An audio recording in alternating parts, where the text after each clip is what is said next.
Hello students, welcome to my channel NCERT expert. आज हम class 8th maths का नया चैप्टर शुरू कर रहे हैं। चैप्टर का नाम है विजुअलाइजिंग सॉलिड शेप्स। ये है चैप्टर नंबर 10।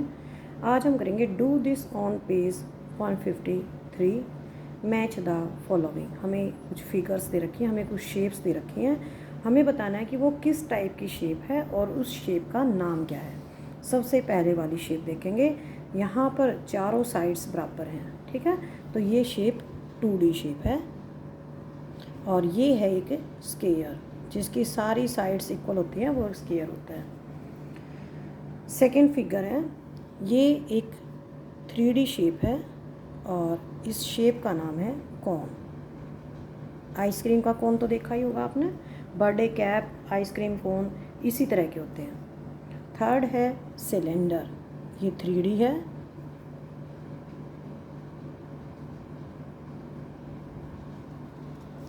फोर्थ है ट्रायंगल, ये 2D शेप है।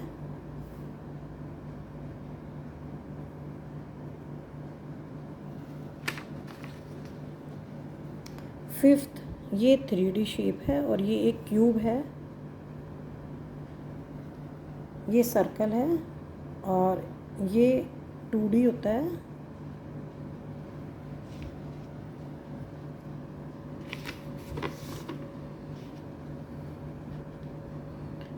ये 3D शेप है और ये एक क्यूबॉइड है। ये 3D है और ये एक स्फीयर है।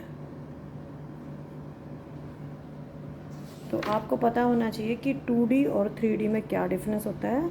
जो भी 2D शेप्स होती हैं उनको ड्रॉ करने के लिए हमें केवल उनकी लेंथ और हाइट चाहिए।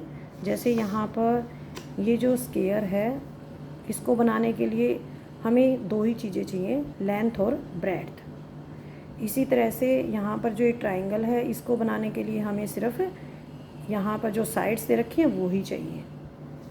सर्कल को बनाने के लिए भी सिर्फ हमें इसका रेडियस पता होना चाहिए, हम इसको ड्रॉ कर सकते हैं। तो ये 2D शेप्स हैं।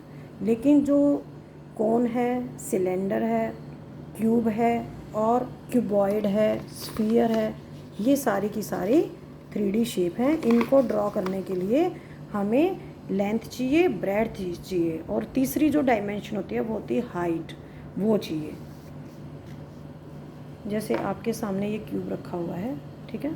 तो यहाँ पर ये जो लेंथ है, ये यहाँ पे इसकी ब्रेड्थ है और ये इसकी हाइट है, ठीक है।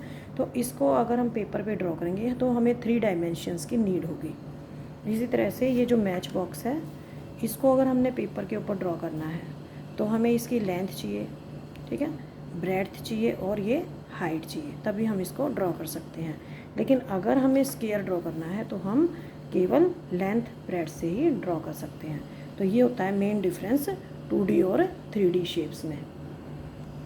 नेक्स्ट है do this on page number 154 and 155। Picture दे रखी है, an agricultural field.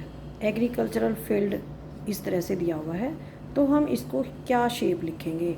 A try angular field adjoining A square field. ये क्या है? यहाँ पे एक ट्राइंगल है, ठीक है। हमें पहले शेप देखनी है और ये है यहाँ पे स्क्वायर, और दोनों आपस में चिपके हुए हैं या जुड़े हुए हैं। ए ट्राइंगुलर फील्ड, एक ट्राइंगुलर फील्ड है और एडजॉइनिंग ए स्क्वायर फील्ड, और इसके पास एक स्क्वायर फील्ड जुड़ा हुआ है। सेकंड है एक ग्रूव, ठीक है।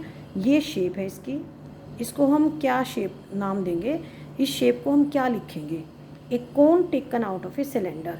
ये जो बाहर वाली शेप है ये सिलेंडर की शेप है और जो ये अंदर वाली शेप है ये कोन की शेप है। तो एक cone taken out of a cylinder, ऐसा लगता है कि सिलेंडर में से हमने एक कोन को बाहर निकाल लिया, काट लिया है। थर्ड, ए टॉय। टॉय दिखा रखा है इस तरह से, इसको हम शेप को कैसे लिखेंगे?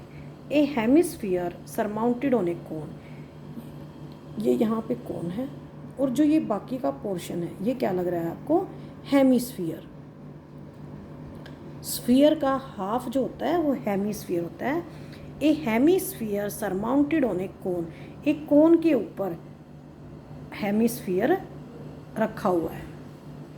Third, a circular park. इस तरह से फिगर दे रखी है सर्कुलर पार्क की। इसको हम लिखेंगे कैसे इस शेप को? A circular path around a circular garden. ये अंदर गार्डन है और ये जो बीच में है ये क्या है? एक सर्कुलर पाथ है। और लास्ट है इसका ए क्रॉस पाथ। इस तरह से फिगर दे रखी है। इसको हम लिखेंगे कैसे? इसकी शेप को हम कैसे डिफाइन करेंगे? Two rectangular cross paths inside a rectangular park. ये एक पार्क है और इसके अंदर जो ये दो बने हुए हैं ये क्या हैं? ये रेक्टेंगुलर क्रॉस पाथ्स हैं। क्या हैं ये? Cross paths. तो मिलते हैं नेक्स्ट वीडियो में। मैं उसमें आपको एक्सरसाइज 10.1 स्टार्ट कराऊंगी। थैंक यू बच्चों।